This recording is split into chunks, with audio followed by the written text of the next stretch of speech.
Yay! We made it.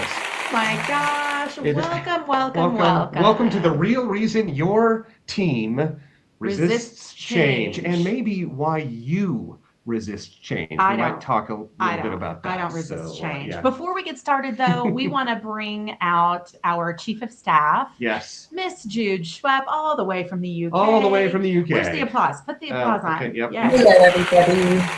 So nice. So Yes. nice. Welcome, Jude. Jude is here to help moderate if we miss any kind of comments, hmm etc. So she's here to keep us honest, She's here. basically. We're here. Let's dig in. All Let's right. talk about Here we the go. real reason we resist Yeah. change. Yeah, so we have a story to tell you. Mhm. And I don't know if we want to share the deck yet, or if you Mm, want to just tell the story and then we'll move into it. Sure. I'll start with sharing the story, and then I'll see if I can remember how to bring up the deck. So technology is People. always fun. So a story about change. Yes. So our son, 26-year-old man who decided he wanted to go for the police academy. He did great. Very athletic kid, made it all the way to the end, made it to the obstacle course. Yep. And during the course, on the second to last obstacle, he tripped and fell Hard. hard. Fell hard. Then dragged. The last thing was to drag like a 180-pound dummy 20 feet, and then he finished. And he finished. He finished in time. He finished with a great time. The one of the instructors came over and said, "Hey, are you okay? That looked really painful." And he's like, "No, I'm fine." I'm and good. then he looked down at his right arm. He is a right-handed kid.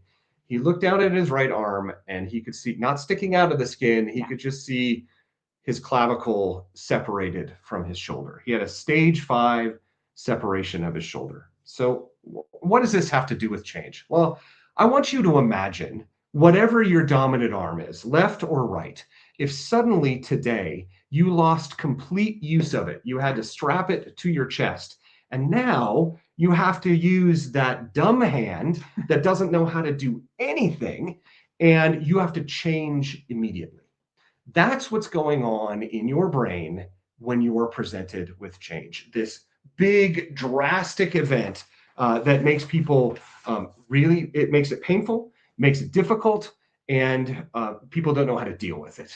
So, as you work on getting the deck up, I'll keep chatting here. I think that what we've seen and read over all our years in being a part of change initiatives and transformational change, whether that's technology or process or people oriented, is that everyone thinks it's all about the strategy or the communication plan or the timeline or the project manager, or even the fact that you have good training or not good training on having everyone understand what's coming next. And for us, it's not that. It is something way before that. And we're going to get into what that is in just a few minutes. We call the people who push against change crushers. They're the ones that just crush the change. And quite frankly, we all have this in us. We all see it. We all see it. We all see it. And it shows up in a couple of different ways through a few phrases that we say. Yeah, I also love this guy who says status quo, please. Yeah, please, he's the dear person God. who just doesn't want to change at all. Yeah. Yes. Dear indeed. God. They say things like, hey, things are fine as they are. Why do we have to go and change them? That's ridiculous. Yeah, I don't want to do that.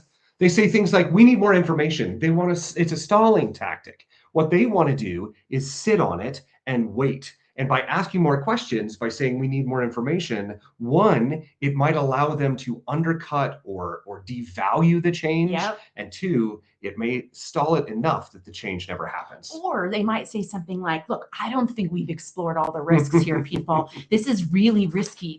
We're sitting in a known entity and you want to make a change, and that is really risky. I don't know if we should do that. And that makes sense because basically, it's someone's fear about what's on the other side of it. So we want to do a quick poll. So if you are with us right now, we'd love for you to take a peek at what you see, which do you see most in your organization? Things are fine, right? Well, it's too risky. We need more information, which is number 2, or it's going to take too long, which is number 3. Yep. So again, that's what we want you to do, is take a peek. It's too risky. We need more information, or it's going to take too long. What do you see the most, Gail, in the work that we do? What would you say the one is most I common? think most people that I've ever worked with are, it's going to be too hard. It's going to be, it's too risky. Is kind of the one that I see and feel, because most of the change initiatives I've been through are technology based. Yeah, it's funny. I would say that people often argue on the time. I've heard the most about time. It's going to take too long. It's going to take too long. Okay. They see 3 months as a lifetime. They see 1 month as a lifetime. Again, because of what's happening in that mass between your ears. Okay, well, we'll stop the poll now and see if we had anybody respond to it, and we'll take a peek at that. So what were our results? Yeah, it looks like it's too risky. It looks like it's too risky came up the most. So that's great. Awesome. Well, the brain is back. We all have one. It was all there. It was always there. It was never gone. It was always there. I mean, I hope not. Guys, if you know us, we're going to talk about the brain. It's back. And you see here, when we talk about the brain, we talk about change and how it equals loss. So think about it this way. The brain is wired to avoid loss more than it is to pursue gain. So think about that for a minute. It's really more about protecting the eggs in the basket than it is in finding more eggs to put in that basket. I think that's the way to think about it. And why is that? And it's really about something called loss aversion. So our brains are still stuck, again, back in the dark ages with saber-toothed tigers and trying to protect ourselves and keep ourselves safe. You may remember that in our last learning lab, we mentioned about the brain. Sure. We mentioned that the brain, what happens is our brain is lazy. It wants to keep with what it remembers, what it knows, what it has already learned. And so anytime it's presented with something new, a change, it wants to reject that immediately. I love that metaphor of, hey, I want to keep my eggs and I want to protect my eggs that are in my basket.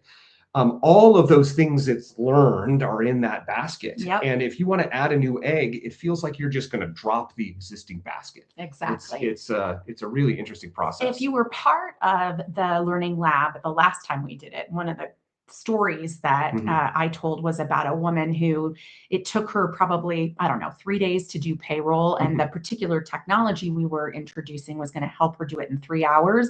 She had this 23-page notebook of all the workarounds and everything that were going to help her do it with this old antiquated software. And quite frankly, she was fine with that. To learn something new, even though she was going to get so much more time back, was too scary. She preferred her big 23-page notebook.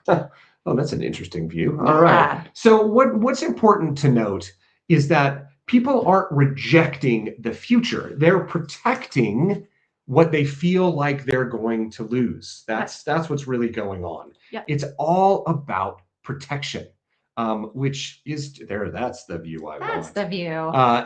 That's the important thing. So from a leadership perspective and from a personal perspective, it's important to remember that your brain is involved. We often do these things unconsciously. We never reflect on the fact that, oh, this might be what's happening in my brain, therefore there might be a problem. Look, it's constantly scanning for what will be lost. If I have to learn this new thing, what am I going to lose in order to learn it? And if that's where your brain is, you can understand why so many people struggle with change. They're not being jerks on purpose. Well, they aren't. I mean, there might be an occasional person. They're not being jerks on purpose, though. They're really just trying to figure out how they're going to stay safe and how they're going to protect what they already know. And when it comes to loss doesn't mean things like money. No. It means loss of something that you're good at, loss of control, loss of status, loss of efficiency, all of these things that we think we're good at or that we own, that we have, it immediately thinks that that's what it's going to lose. I want to pop out for a second. I want to talk a little bit about the competency piece, because I think this is important. Change for people who are used to being in control and used to being the go-to expert on something is especially damaging and difficult, because what it means is they're no longer the gatekeeper of information for that particular technology or process, or for that particular relationship if it's a people type of thing. Mhm. So I think that's something to consider when you're thinking about, why is my team freaking out about this? And particularly, why is the expert in the room who's always so good at the technology that we've had in the past the one that's having the biggest meltdown about it? And it's because there is, again, that loss of control and competency. So I find that particularly fascinating. It's good stuff. It's good stuff. So let's talk about kind of an approach that we have when we work with our teams in terms of thinking about, how do you approach change? So it's a 3-step reset, right? It's very, very easy to remember. It's like a snake. Yes. It's S. Yes. Slow, shrink, start. And so let's talk about that a little bit. The slow piece, when things are slower, our brain feels safer. So if you can slow the moment down, the moment where you realize you need to learn something new, you've got some work to do to kind of get into a new place with technology or with the process, or again, with a change in people, if you can do that, the brain is much more thankful. Your brain will also be thankful if you can shrink it. Sometimes the things that make us so scared are the things that are giant, Yeah. right? And sometimes in change, even small change, looks huge. If I were to ask you, how do you learn how to play the piano? Playing a concerto, playing something big would be impossible. So how do you get started? We have to start really small. You start playing the notes, you start playing runs, you work those until you're proficient at them, and then you move on to bigger and bigger things. So it's important to shrink those. And I want to talk about that in a little bit, Okay. the big versus small thing. We'll get Okay. to it in a second. And then finally, the idea is, look, what happens is your brain gets frozen, and therefore it freezes all your capacity. So the starting with one thing that you can do to move forward, that's the idea of, you've slowed it down, you've made it small. Now, what is that one thing that will move you forward to start momentum? Because it's really not about moving quickly. Yeah. So now let's get into it just even more deeply. Playing your scales. Yes. In my piano metaphor. Exactly. That's right. So slowing the moment down. So when resistance shows up, I find it fascinating that leaders are like, look, this just has to happen. They're like, let's go. Here's our deadline. And they push and they create pressure. And when they do that, what happens in our brain? Our brain shuts down. That's exactly right. right. Our brain just stops reacting. It becomes overwhelmed. And the leaders who are responsible for this particular initiative or transformation have pressure from other leaders, or even potentially from the company they've bought this new software from, or the reason that they need this new process. They have the pressure on them. So then that trickles down to their teams in the form of, we got to do this. And as soon as that pressure is applied, you will have frozen teams, not teams that are moving and consuming small bites one at a time. It goes straight to the amygdala, and the amygdala is responsible for a few things, including fight, flight, or freeze. When you are presented with that kind of pressure, that amygdala hijack, that amygdala response gets bigger and bigger. Yeah, and so let's talk about that for a quick minute. That'll show up in those 3 ways. People will get angry. That's the fight piece. They'll push back.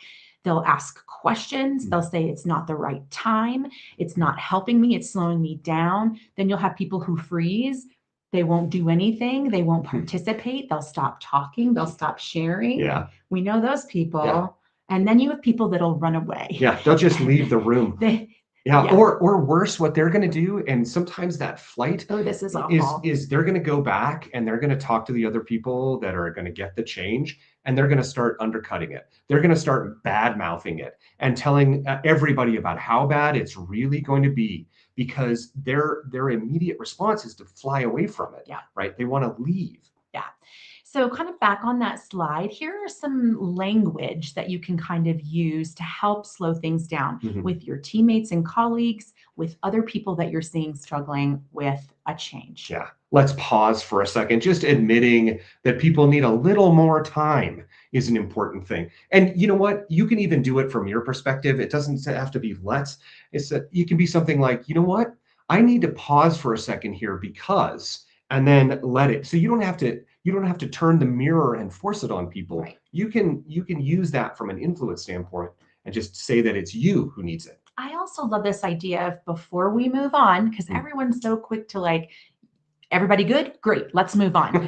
And we know that doesn't create space for anyone to ask questions. So before we move on, I've got a couple of questions. Or before we move on, what questions does anyone have about what's next for us? Again, it immediately puts the brain on pause and it relaxes a bit from the pressure of feeling like it needs to move fast. When you recognize the fight, flight, or freeze in other people, you can then say, hey, can we slow this down a little bit? Right. I feel like, and then explain why you feel like it needs to slow down. Those things, when you come from it, from an admission of yourself and needing that, will really impact the people around you. Yeah. Next is shrinking. So this is huge. Bruce mentioned earlier this idea of when something's really big, it feels overwhelming. It feels impossible. So it's kind of like, how do you eat an elephant? Well, hopefully you're not eating an elephant. One bite at a time, right? Elephants are bad to eat. Yeah, I don't want to High eat in an elephant. cholesterol. It's just a turn of phrase. So the idea really is, how can you make it consumable? Bite-sized chunks that people can consume, feel like they can get their arms around, et cetera. That's what shrinking it means. And there are ways for you to kind of speak to that when you're in the situation. Looking at the smallest version, just call it out. What's the smallest step we could take? What's the smallest thing that we could do that would move us forward? Remember, if you think about it from a metaphorical standpoint, if you think about what starts an avalanche, it is a small thing, not a big thing. It's usually starts with something small and then rolls down, and then you have a giant avalanche coming down. So remember that if you can start from something small, you're still moving forward. Yeah. And think about it this way too. The brain doesn't resist change. It resists big change. So if you can make it smaller, the brain can feel a little more comfortable consuming it. So what could we test is another good thing to be able to ask, like, what's something we could test so that feels small? Yeah. And what's one piece of this thing that we could try? Similar to test, just a different way to ask it. Absolutely. And then finally, start. Gosh, all you have to do is start. And I'll tell you what I find interesting about this, and Bruce and I were actually talking about this most of this week in preparation for today, is this idea that when people get the news that, let's just say technology, they're going to have a whole new platform, a new CRM, let's say, they start thinking about that as this ginormous thing, this big elephant in the room, right, that they have to get moving on. And if you think about it from more the perspective of that little thing that I have to learn that's going to make the biggest difference in the way I do business or the way I serve my customers right now, rather than I have to learn everything about this technology in order for me to be good at using this or to do my job well, that's a very different perspective. So we want to kind of, again, slow it down, make it smaller. And now where's that tiny little place we could start?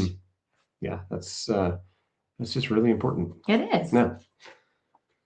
So start with one step forward, things that you can ask. What's one step? What can we try this week? What's the next move? There's lots of different ways you can ask it. It really is steeped in that.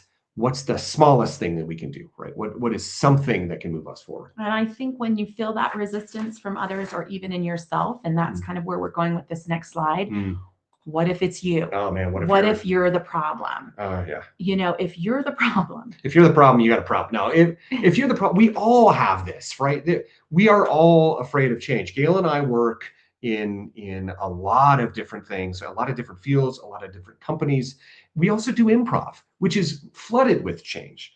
So it's important to note that the way that you get better with change is by practicing changing. Yes. Right. And you don't have to do it all at once. Again, those small little steps. So I think if it's you and you're the one struggling, you can still work through the 3 S's, Mhm. right? And that is what I think will be the most helpful. Yeah. Is slow everything down, shrink it, make it small, Mhm. and then think about what that small step that you can start I'm kind of like a is. bunny. I feel like a What bunny. that Yeah, a small start squirrel. is. Yeah, I don't know what that is. Sorry about that. Yeah. Just, I was really interested and involved in what you were saying. Yeah. So if you're listening right now, something to think about is what's currently going on in your company that is focused around change. Do you have a bunch of people changes going on right now? Do you have a technology change that's happening, or do you have some kind of process that's totally being revamped? If that's the case, think in your mind, like, what would be something that you could, how could you shrink that down? How could you start small? That would be something to think about. One of the things, and I want to share this, is I just mentioned the CRM earlier. So if we think about that, I've been a part of a couple of these changes. I've been part of change initiatives. I've led them. And 2 things that I know to be true are true. One, I very rarely, if ever, hear people talk about it from the brain perspective. So I think it's really important that we understand this is why we're struggling with change.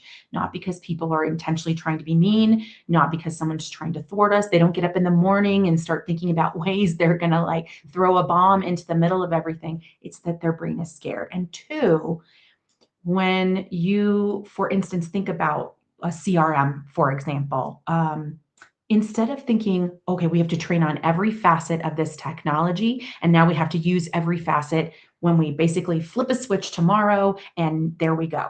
Instead, it should be, okay, Bruce, you and the account team are going to use this part of the CRM for the next 3 weeks. We're going to have you start writing notes about the customers. We're going to have you start putting things in there about dates for retention conversations or renewal conversations, et cetera. And then we're going to look at what that looks like at the end of 3 weeks. Man, if that's all I have to focus on, that feels so much more consumable and easier for me than I have to learn this ginormous thing. Also remember that there is a difference between being forced to do something, Jack with his arm, right? And suddenly now having to do it. He had no choice. I think the danger is when we have a choice. When we have a choice, that's where sabotage comes in. That's where doubt comes in. That's where we're really going to work against a change because we think we know best and this other thing is better. So it's important to recognize that in your team. Certainly from a leadership perspective, it's important to recognize that in your team when you're a peer in a team, and to recognize it in yourself. Yeah. And all of this, and I want to talk about cost first before we come to questions. All of this comes down to a significant cost. And it's important to remember. Yeah. So if you think about, and this is data that comes directly from ProSci, Boston Consulting Group, and McKinsey, they kind of munged some numbers and said, hey, okay, if you think about a $2 million initiative, and if you have any kind of adoption issue, right, in a real world scenario where it's a lag of adoption, it's a 30% loss of that initiative, which is approximately $600,000 lost. And that's, that's kind of scary. So it has a real financial cost for all businesses if they don't understand how to approach this from a neuroscientific way and a behavioral way. That's first. And then also, if you delay adoption even by 1 quarter, that can be $500,000. And then finally, if you have any small improvements that you're making, it can cost 90 if those don't stick, right? So if you start to see improvement and they're not sticking, which again kind of speaks to the lack of adoption, a $90,000 loss is a huge loss for any organization that's putting that kind of money on the table. I would like to propose a new model when we're talking about, Gail and I come out of management consulting space. When we're talking about project plans, we often include change management as a line item, and we know that's communication and training. What we don't admit to ourselves is it really is a brain change plan. Yeah. If we can come at it from neuroscience, if we can really understand how behavior changes, Yep. then we're more likely to have a successful plan that will support whatever new process, technology, people change is coming down the pipeline. I agree. And Yep. one of the things that kind of you may have heard when we were talking about the financial piece is when you have a lag in adoption, and if you equate that to what we were talking about with the slowing down, we're not saying that's the same thing. We're talking about slowing down to move faster, slowing down to gain that momentum in bite-sized chunks that will help the team move along. A lag in adoption is when people are truly tuned out and not even moving at all. So I would like to invite anyone who has questions to go ahead and put it in the chat. We're going to bring Jude back. I know we had a number of people who couldn't make it and submitted. Maybe you'd like to start with those, and then if anything comes through the chat, we'll take a look at it. Sure. So we've got a few questions from people who couldn't make it live today. And the first one is, I am not in charge of change at my organization. So how do I bring this information to the leadership team without stepping on toes, which is a tricky one? It is a tricky one. Ooh. Yeah, go ahead. Here would be my response to that. I would say, if you're someone who saw this information today or eventually sees this information and understands, as Bruce said, that this is a brain change, I would sit down with leadership and say, here's something that I discovered. Here's an article I read. Here's a learning lab that I watched, and it talked a lot about this. I would love to bring this to the rest of the team and see if we can put this in action to see if we can help move the needle on the typical adoption percentage that we most often get. I would love to be part of the success in this, and I think this could be really successful if we do. So I would bring it straight to leadership. I might also say something like, I think I've discovered some new ways to help improve Bruce said it better. Success of our project and adoption. Yeah, right? Bruce said it better. That's Very kind of what diplomatic. Very diplomatic. Yeah, exactly. Awesome. Okay, so this is another slightly controversial one. What if I don't agree with the change that I'm supposed to be supporting? I'll take a shot at this first. I think the thing that you have to consider is why you're pushing back. You may have very real reasons for pushing back, and if so, those should be identified as risk. For the project team, for anybody who's involved with whatever the change is. You also might need to candidly reflect on the fact that maybe the reason why you disagree with it is that your brain is getting in the way. It is recognizing that my way of doing it is always better. It may be saying we can't do this because of A, B, and C, or it's going to take too long. All of those things that we mentioned kind of at the top, your brain might be the one that's doing it. Yeah. So you do have to do some self-reflection in that work. Yeah, Bruce hit the nail on the head. And I was going to say that the first thing that has to happen is why. You have to ask yourself, why am I pushing back on this? Why do I not agree with the change? And if you discover, or if you can honestly and vulnerably admit to yourself that it is to do with the fact that you're comfortable where you are, et cetera, that's a different thing. If it's something like, man, they haven't considered this downstream impact, they haven't really talked to me about, and I'm very involved with this particular technology, et cetera, that's a totally separate thing. And Bruce is right. You need to bring that up to them as a risk. Hopefully your leadership is such that they have strong emotional reasoning and they've been able to engage folks and talk to them before they've made decisions about the change so that they understand all of that before they've made the decision to do it. And that doesn't always happen. Yeah. So yeah.